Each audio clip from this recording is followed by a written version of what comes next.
दिलखुलास कार्यक्रमामध्ये आपलं मनपूर्वक स्वागत. आज आपल्याशी खरोखर मनमोकळ्या गप्पा मारण्यासाठी आलेत महाराष्ट्र राज्याचे उपमुख्यमंत्री आणि गृहमंत्री छगनरावजी भुजबळ. भुजबळ साहेब, या कार्यक्रमात आपलं मनापासून स्वागत. भुजबळ साहेब, तुम्ही ठाकरेंच्या कुटुंबावर त्यांच्या घराणेशाहीवर सुद्धा आरोप करत होतात. तुमच्याकडे सुद्धा आता समीर आणि पंकज हे समाजकारण आणि राजकारण या क्षेत्रामध्ये आलेले आहेत. तर असा आरोप जर कोणी तुमच्यावर केला तर तुमचं उत्तर काय असेल? तो आरोप चुकीचा आहे असं मी म्हणेल. याचं कारण असं आहे की मी आज उपमुख्यमंत्री असताना सुद्धा समीर किंवा पंकज यांना कुठल्याही पदावर मी त्यांची नेमणूक अजूनही केलेली नाही. पदावर नेमणूक होण्याची आवश्यकता असते? कुठल्याही पदावर नाही. एवढंच नाही तर राजकीय पदावर सुद्धा नाही. पण आता माझ्या एखाद्या कार्यक्रमासाठी मदत म्हणून जर माझा मुलगा आणि पुतण्या पुढे आला किंवा निवडणुकीच्या कार्यक्रमासाठी मदत करण्यासाठी पुढे आला, त्यात गैर काय? मी त्यांची लीडरशिप तुमच्या डोक्यावर अशी मी लादलेली नाही की माझा मुलगा आहे, माझा पुतण्या आहे, त्याची आता त्याचं पुढारी पण तुमच्या डोक्यावर घ्या लादून, असं मी कुठेही केलेलं नाही, करणार नाही. आणि आनंदाची गोष्ट आहे की या गोष्टी ते सुद्धा अपेक्षा करीत नाही. भुजबळ साहेब, एक प्रश्न आणखीन एक लोकांच्या डोक्यात पडलेला आहे. ज्यावेळेला तुम्ही काँग्रेसमध्ये आलात आणि त्यानंतर शरद पवारांबरोबर राष्ट्रवादी काँग्रेस नंतर स्थापन झाली, पण या सगळ्या प्रोसेसमध्ये काँग्रेसमध्ये येताना तुम्ही थेट उपमुख्यमंत्री व्हाल असं तुम्हाला वाटलं होतं? काँग्रेसमध्ये असतो तर मग मुख्यमंत्रीच झालो असतो ना. विरोधी पक्ष नेता म्हणूनच पुढे जर सरकार जर बदललं त्या विरोधी पक्ष सरकार मुख्यमंत्री होतो, तो काँग्रेसमध्ये मुख्यमंत्री झालो असतो की. परंतु ठरवलं की मगाशी मी त्याचं उत्तर दिलं की मी शरद पवारांच्या अर्थानं मनामध्ये त्यांचा विचार करतो आणि त्यांच्याबरोबर जायचं ठरवलं, त्यांच्याबरोबर गेलो आणि मग तिथे जे काय होईल ते होईल. तो प्रश्न एकदा मगाशी तुम्ही तोही विचारला होता. शिवसेनेत असता तर मुख्यमंत्री झाला असता, आता म्हणता तुम्ही काँग्रेसमध्ये असता तर मुख्यमंत्री झाला असता. अरे पण बाबा, मुख्यमंत्री होणंच सर्वस्व काही आहे का? आणि मुख्यमंत्री नसताना सुद्धा अनेक कामं करता येतात. आणि आज छगन भुजबळ जो आहे तो मुख्यमंत्री असोत नसो, छगन भुजबळ म्हणूनच महाराष्ट्रामध्ये ओळखला जाणार. भुजबळ साहेब, याच तुमच्या छगन भुजबळ या नावातल्या ओळखीमागे तुमची आक्रमकता आहे.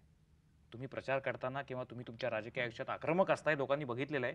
तो आक्रमकपणा बघताना असं उगीच वाटत असतं की छगन भुजबळांना अपयश हे मान्य होणार नाही, ते सहन होत नाही किंवा ते आवडत नाही. हे सगळं करताना तुम्ही अपयशाची तयारी ठेवता का? ठेवली होतीत का? आयुष्यात अनेक वेळा मला अपयश आलेलं आहे, पण मी ते पचवलेलं आहे. दुःखाचे डोंगर कोसळलेले आहेत, तेही मी पचवलेले आहेत. आणि अतिशय प्रतिकूल परिस्थितीमध्ये मी टक्कर घेतलेली आहे. त्यावेळेला जीवाची पर्वा केलेली नाही. आणि आता हे कसं होतं, काय होतं, तर हे आपोआप होतं. याला माझ्याकडे काही उत्तर नाही. बोलताना सुद्धा मी आक्रमक वाटतो. तर का वाटतो? आता टी व्हीमध्ये सुद्धा लोकांना वाटेल की असं जोरात बोलतो किंवा आता हे माझं ते ते काही उपजत आहे सगळं. म्हणजे मी किती जर म्हटलं तर मी हात बांधून बोलू शकणारच नाही तुमच्याशी. भुजबळ साहेब, लोकांचं असं एक ठाम मत आहे, मी लोकांचं मत सांगतोय, की तुम्ही फार उत्तम अभिनेते आहात. त्याच्याबद्दल तुमचं काय मत आहे? असं आहे की अभिनेता जो आहे हा अभिनय मुद्दामून करतो. तुम्ही माझ्या शरीरात जन्मजात अभिनय आहे. म्हणजे आता मी हे सांगताना सुद्धा आपोआप केला बघा. हे काय मला काय करावं लागलं नाही, ते आपोआपच होत आहे. आता याला जर तुम्ही अभिनय म्हणत असाल तर अभिनय म्हणा. नाही, कारण याची उदाहरणं इतिहासामधनं आहेत. आणि काय हरकत नाही मला.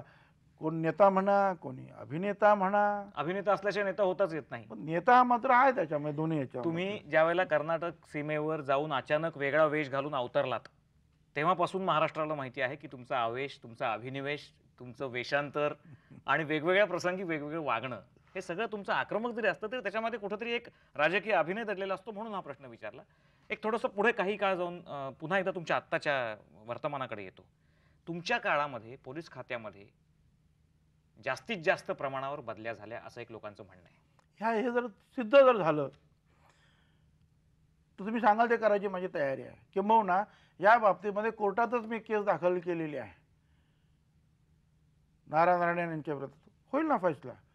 माझं मत म्हणणं असं आहे की शिवसेना BJPने ज्या बदल्या केल्या त्याच्या प्रमाणामध्ये या बदल्या कमी आहेत. साधारण 30% बदल्या करायच्या असतात दर वर्षाला. कारण 2 वर्ष एका ठिकाणावर राहायचं, तिसऱ्या वर्षी जायचं. सरकारी नोकऱ्यांचं ती नेहमीची पद्धत. आम्ही ज्या वेळेला मागच्या वेळेला काढल्या ह्या बदल्या कुठे 10% आहेत तर कुठे 12-15% आहेत. आता याची सगळी जास्ती बोंबाबोंब का झाली? तर या बदल्यांमुळे जसं रेव्हेन्यू डिपार्टमेंटच्या पण बदल्या खूप झाल्या, IAS ऑफिसरच्या किंवा रेव्हेन्यू खात्यातल्या, किंवा सारख्या होत असतात, पण कधी तुम्ही बोलत नाही. कधी तुम्ही बोलत नाही कारण शिवसेना BJP बोलत नाही. शिवसेना BJP बोलत नाही कारण शिवसेना BJPला त्या ऑफिसरची गरज नसते, पोलीस ऑफिसरची गरज असते.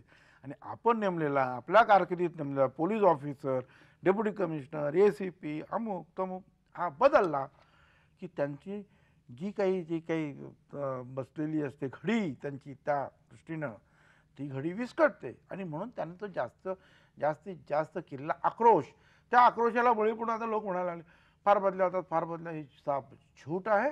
बदल्या ज्या आहे प्रमाणापेक्षाही कमी होत आहेत. आणि त्याही जर झाल्या तर त्याच्यामध्ये सुद्धा 22,000 लोकांना बढत्या आम्ही दिलेल्या आहेत. ज्यावेळेला 22,000 लोकांना आपण बढत्या देतो त्यावेळेला काही बढत्या ज्या मिळतात त्यावेळेला तिथे जागा नसेल त्या बढतीची, मोठी वस्तुपद दुसरीकडे जावं लागतं, एक भाग. आणि दुसरं म्हणजे CID आहेत किंवा नक्षलाईट भागात काम करणारे लोक आहेत, इंटेलिजन्समध्ये काम करणारे लोक आहेत, ह्या वेगवेगळ्या भागात काम करणारे जे लोक आहेत ते सुद्धा 2-2.5 वर्ष झाले की ते सुद्धा म्हणतात की साहेब आता आम्हाला परत एक्झिक्युटिव्ह दुसऱ्या पोस्टला जाऊ देत आणि इथे दुसरी पाठवा. म्हणजे त्यांच्यासाठी सुद्धा आम्हाला दुसरे पाठवायला लागतात. ही अनेक कारणं आहेत. पण आता उठसूट म्हणजे काय बदल्या काय भेटलं नाही ना या शिवसेना BJPच्या लोकांना, तर बदल्या भेटल्या. चला. भुजबळ साहेबांच्या याच्या आधीच्याही अनेक निर्णयांबद्दल, त्यांच्या राजकारणातल्या वेगवेगळ्या अंकांबद्दल आणि व्यक्तिगत विचारांबद्दल इतक्याच आक्रमक आणि तडफदार पद्धतीनं आपल्याला ते याच्या पुढच्या भागातही काही सांगणार आहेत. पण त्याच्या आधी घेऊयात, आज आपल्याशी गप्पा मारण्यासाठी आलेत राज्याचे उपमुख्यमंत्री आणि गृहमंत्री छगनरावजी भुजबळ. भुजबळ साहेब, काही उत्तमातल्या उत्तम अधिकाऱ्यांना सुद्धा या काळामध्ये ते स्वतःहून सेवामुक्त झाले किंवा त्यांची पोस्टिंग बदलली गेली. उदाहरणार्थ अरविंद नामदारांची एक केस आहे, किंवा रॉनी मेंडोस आहेत, किंवा नंतर शिवानंदन सारख्या अधिकाऱ्याची दुसऱ्या ठिकाणी बदली झाली. तर हे तुमच्या 3 वर्षाच्या काळात घडलं, हा प्रत्येक वेळा योगायोग किंवा प्रत्येक वेळा प्रोसिजरल तर गोष्टी असू शकत नाहीत. अरविंद नामदार साहेब हे त्या DG या पदावर त्यांनी ती मुदत पूर्ण केलेली होती. बाकीच्यांना सुद्धा संधी मिळायला पाहिजे म्हणून आम्ही त्यांना सांगितलं की दुसऱ्या पदावर तुम्ही काम करा, तर दुसरा मनुष्य तिथे येईल. मेंडोसा यांनी सुद्धा त्यांच्या त्या पदावर 2.5 वर्ष पूर्ण केली होती. खरं म्हणजे 2 वर्षाचा कालावधी सर्वसाधारणपणे असतो CPचा. 2.5 वर्ष त्यांनी झाल्यानंतर त्यांना उलट चांगल्या आणखी मोठ्या पदावर आम्ही दिली, त्यांची बदली केली अँटी करप्शनचे DG म्हणून. आणि शिवानंदन यांची बदली उलट मी 2-3 महिने त्यांना सोडतच नव्हतो, परंतु केंद्र खात्याने त्यांच्या CBIकडे त्यांनी मागून घेतलं होतं आणि त्यांनी हट्टाने त्यांना तिकडे नेलेलं आहे. उलट मी त्यांना सोडत नव्हतो. हा त्यातला ह्या बदलांची सगळी माहिती अशी आहे. भुजबळ साहेब, आत्ता ज्या पद्धतीने काँग्रेस आणि राष्ट्रवादी काँग्रेसने एकत्र येऊन सरकार स्थापन केलं, तर आत्ताच नुकत्याच काही दिवसांपूर्वी मुख्यमंत्री आणि उपमुख्यमंत्री आपण दोघांनीही असं सुतोवाच केलेलं आहे किंवा असे संकेत दिलेले आहेत की याच्या पुढच्या निवडणुका हे दोन्ही पक्ष बरोबर लढवतील, ज्याला आपण प्री पोल अलायन्स किंवा पॅक्ट असं म्हणतो. मला एक सांगा की हे महाराष्ट्रातल्या जनतेला कसं आणि किती काळ बघावं लागणार आहे की 2 काँग्रेस एका मुद्द्यावर, फक्त एका मुद्द्यावर, राष्ट्रवादी मुद्द्यावर वेगळे राहतात विचारांनी, पण प्रत्यक्ष मात्र एकत्र काम करतात. दोघांचं अस्तित्व वेगळं आहे. या दोन्ही पक्षांचं नुकसान आहे असं तुम्हाला वाटत नाही का?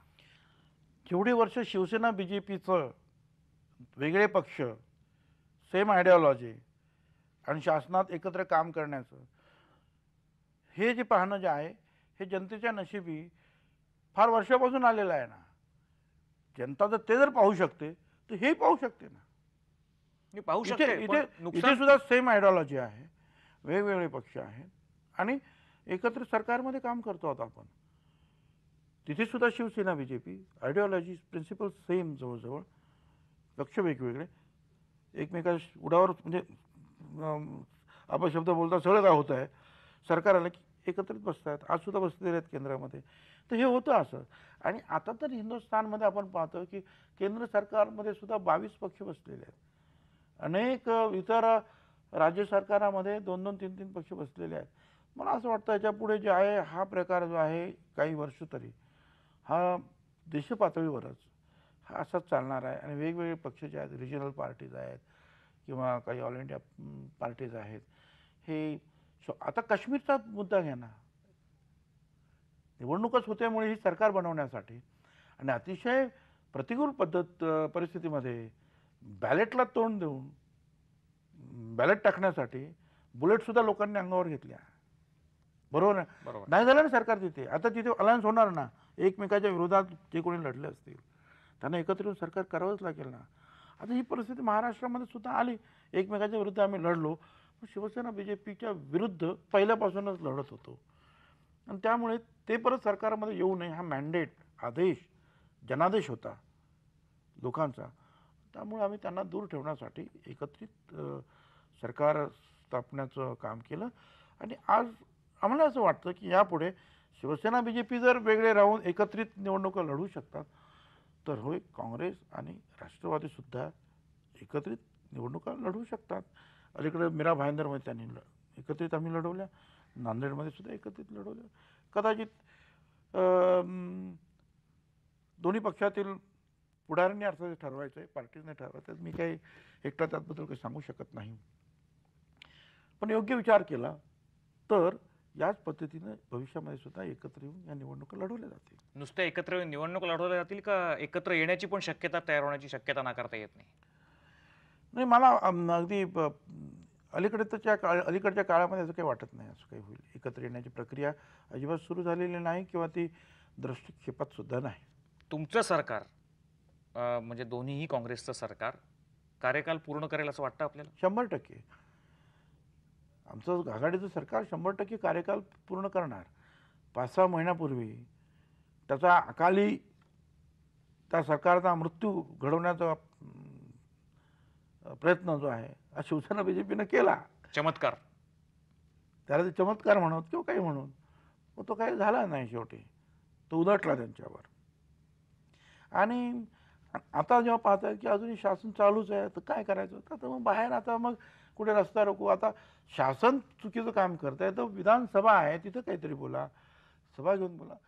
रस्ते अडवून काय चालणार आहे. लोकांना त्रास देऊन काय उपयोग होणार आहे.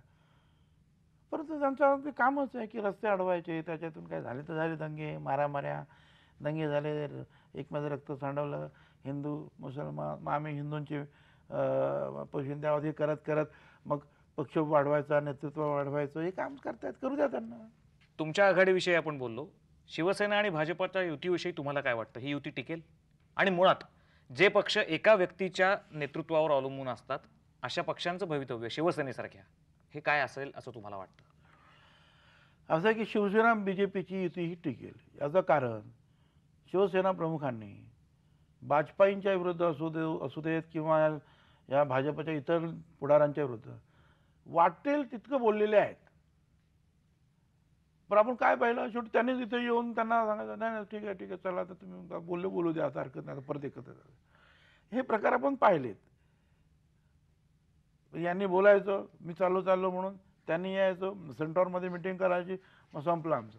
ती सगळी लुटूपुटूची लढाई त्यांची चालत असते. मग त्यांच्याशिवाय यांना होत नाही, यांच्याशिवाय त्यांना होत नाही.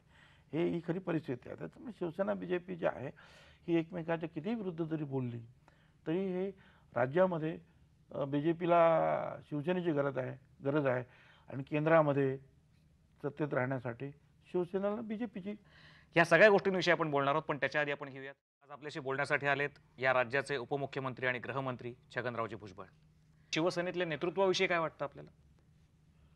शिवसेना नेतृत्व ठीक आहे. तर बाळासाहेब आहेच. आता पुढे काय होईल आणि काय नाही. नवीन नेतृत्वाविषयी बोलायचं झालं तर राज ठाकरेंनी परवाच सांगितलेलं आहे की त्यांना शिवसेना प्रमुख होण्यात इंटरेस्ट नाही. आता उरतो तो एकच पर्याय किंवा दुसरा पर्याय शिवसेनेतल्या दुसऱ्या नेतृत्वाचा. तुमचा 25 वर्षाचा अनुभव आहे म्हणून तुमचं मत विचारतोय. आता त्यांनी कोणाला वारसदार नेमायचा, कारण तिथे काही लोकशाही नाही, त्यामुळे वारसदारच नेमण्याचा प्रश्न आहे. तर तो वारसदार बाळासाहेबांनी ठरवायचा. तो वारसदार उद्धव आहे, राज आहे का मनोहर जोशी आहे का आणखी कोण आहे ते सांगतील बाळासाहेब. मी काय सांगणार. किंवा भविष्य जर म्हणाल तेही मी सांगू शकणार नाही. त्याच्यासाठी जोशी असायला पाहिजे. परत भुजबळ साहेब, एक शेवटचा प्रश्न तुम्हाला विचारतो.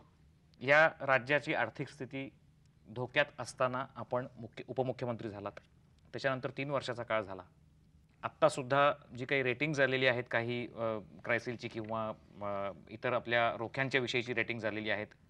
मधल्या काळात विजेची दरवाढ, पाण्याचा प्रश्न, पाणीपट्टी किंवा दूध खरेदीचा दर देण्याचा प्रश्न, या सगळ्या प्रश्नांच्या मध्ये आर्थिक स्थिती ही फार काही सुधारलेली नाही आहे अजूनही.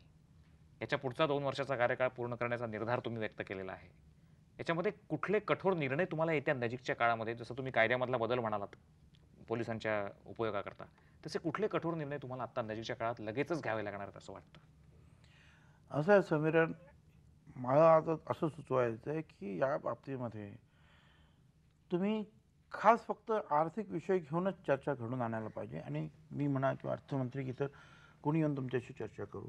आज आपण ज्याला म्हणतो की सुधारली नाही परिस्थिती, परंतु आपण हा विचार केला का की ज्यावेळेला राज्य आमच्या हातात आलं तेव्हा 50,000 कोटीचं कर्ज होतं. बरं, कर्ज 50,000 कोटीचं, ते कर्ज कुठून काढलं होतं? राज्य सरकार जेव्हा काम करतं त्यावेळेला कर्ज एक तर केंद्र सरकारकडून तर काढतं किंवा वर्ल्ड बँकेकडून काढतं, की जे कर्ज जे आहे त्याला फेडायचे हप्ते वर्ष खूप मोठा पिरियड असतो आणि व्याज फार कमी असतं त्याचं, 5, 6, 4%, 6-7% जास्त नाही. इथे शिवसेना आल्यानंतर तिथलं कर्ज ते काय ताबडतोब वाटेल तेवढे मिळत नाही. यांना पैसा भरपूर पाहिजे होता. तो कशासाठी पाहिजे होता हा भाग वेगळा, पण कामं करण्याच्या नावाखाली त्यांनी पैसा काढला. मग तो पैसा कुठे? तर गेले आपले तिथे शेअर मार्केटमध्ये आणि बॉन्ड्स काढले, विकले बॉन्ड्स. 50,000 कोटी. काय त्याचा व्याज किती आहे? 17%, 18%. आज ह्या 18%मुळे या 50,000 कोटीचं व्याज दर वर्षाला 7,500 कोटी रुपये व्याज, फक्त मुद्दल नाही, 7,500 कोटी रुपये व्याज तुम्हा सगळ्या जनतेला भरावा लागत आहे. मला सांग, ते व्याज भरण्यासाठी सुद्धा आम्हाला परत कर्ज काढून ते व्याज भरावं लागलं. अधिक 9,500 कोटी रुपये आम्ही उत्पन्न वाढवलं. परंतु यांनी असं म्हणतो ना आपण, ते अंथरूण पाहून पाय पसरायचं, हे काम केलंच नाही शिवसेना बीजेपीनं. बस वाटेल तसं काम केलं त्याने. वाटेल एवढ्याचे नारळ फोडले, वाटेल तेवढं त्याचे उद्घाटन करून अर्धवट कामं सुरू केली. अर्धवट म्हणजे खिशामध्ये 500 कोटी नाहीत आणि कामं मात्र 10,000 कोटी रुपयाचे नारळ, म्हणजे किमतीचे कामांचे नारळ फोडले. आता ही सुद्धा अर्धवट जी कामं होती त्या ठिकाणी जिथे जास्त पैसा खर्च झाला ते काम पूर्ण करायला लागलं. नाहीतर कामही अपूर्ण आणि पैसाही गेला. बरं, पैसा गेला तर परत जनतेचा तू परतफेड करायचा. अशा एका दुष्ट चक्रव्यूहामध्ये आम्ही सापडलो. त्यामध्ये मागची 2 वर्ष ही दुष्काळाची होती. 300 कोटी रुपये रोजगार हमीवर खर्च होतो दरवर्षी. मागच्या 2 वर्षामध्ये 900, 950 कोटी रुपये प्रत्येक वर्षी आपण खर्च केला. कापसावर एकूण 3,000 कोटी रुपये आतापर्यंतचं आपण नुकसान भोगलेलं आहे आणि लोकांना जादाचे पैसे दिलेले आहेत. आता ह्या सगळ्यातून जे आहे मार्ग काढायचा. परत दुसरीकडे केंद्र सरकारनं 5th पे कमिशन दिलं. त्याच्यामुळे सरकारी नोकरांचे पगार जे आहेत त्याच्या दुपटीच्या पुढे गेले. त्यामुळे आज ज्यावेळेला तुमचा 1 रुपया येतो जनतेचा, तो खर्च कसा होतो? तो खर्च पाहण्यासारखा आहे. 1 ₹1.25 जवळजवळ खर्च होतो, जे डेव्हलपमेंट न करता. अशी परिस्थिती आहे. 1 रुपया 10 पैसे ते 15 पैसे. अशा परिस्थितीतून मार्ग काढणं म्हणजे जादूची कांडी घेऊन उभं राहण्यासारखं नाही. आणि माझी खात्री आहे, परत हे विजेचं असू देत किंवा पैशाचं असू देत, केंद्र सरकार जेवढे म्हणायला पाहिजे तेवढी मदत करत नाही.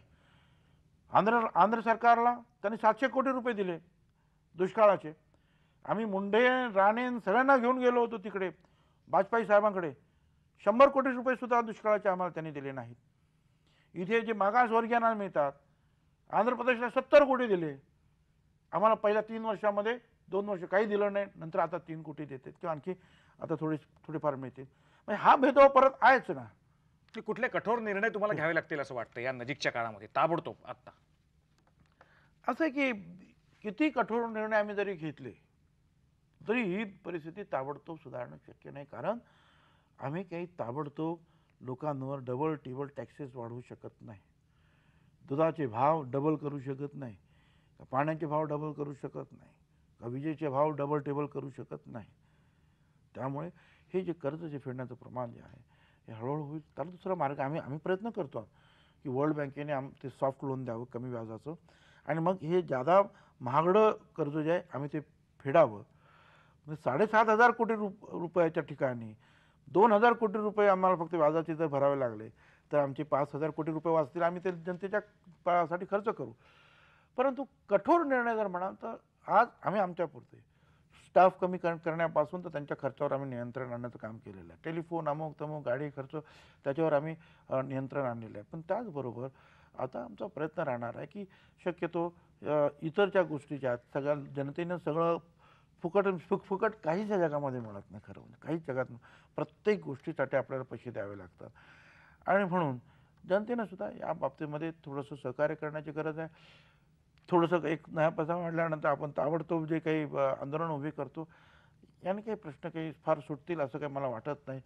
परंतु यासाठी अ, संपूर्ण हिंदुस्थानमध्ये परिस्थिती अशी आहे की ज्यावेळेला जर गुजरात BJPचं सरकार आहे तिथं जर काही रिफॉर्म्स करायला सुरुवात झाली, नवीन निर्णय घ्यायला सुरुवात झाली तर काँग्रेसचे मोर्चे येतात आणि काँग्रेसचं सरकार असेल त्याने काही नवीन करायला लागलं तर BJP शिवसेनेचे मोर्चे येतात.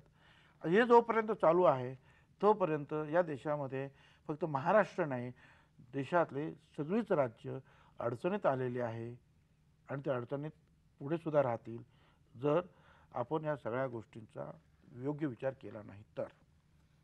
भुजबळ साहेब, आज आपण अनेक विषयांवरती चर्चा केली. तुमची व्यक्तिगत मतं तुम्ही मांडलीत, आयुष्यातले अनेक टप्पे खुलेपणाने, मोकळेपणाने आणि खरोखर या आपल्या कार्यक्रमाच्या शीर्षकाप्रमाणे दिलखुलास तुम्ही आमच्याशी गप्पा मारल्यात. त्याबद्दल अल्फा मराठी वाहिनीच्या लाखो दर्शकांतर्फे आपले मनपूर्वक आभार. आपल्या भावी कारकिर्दीकरता मनपूर्वक शुभेच्छा. नमस्कार. धन्यवाद.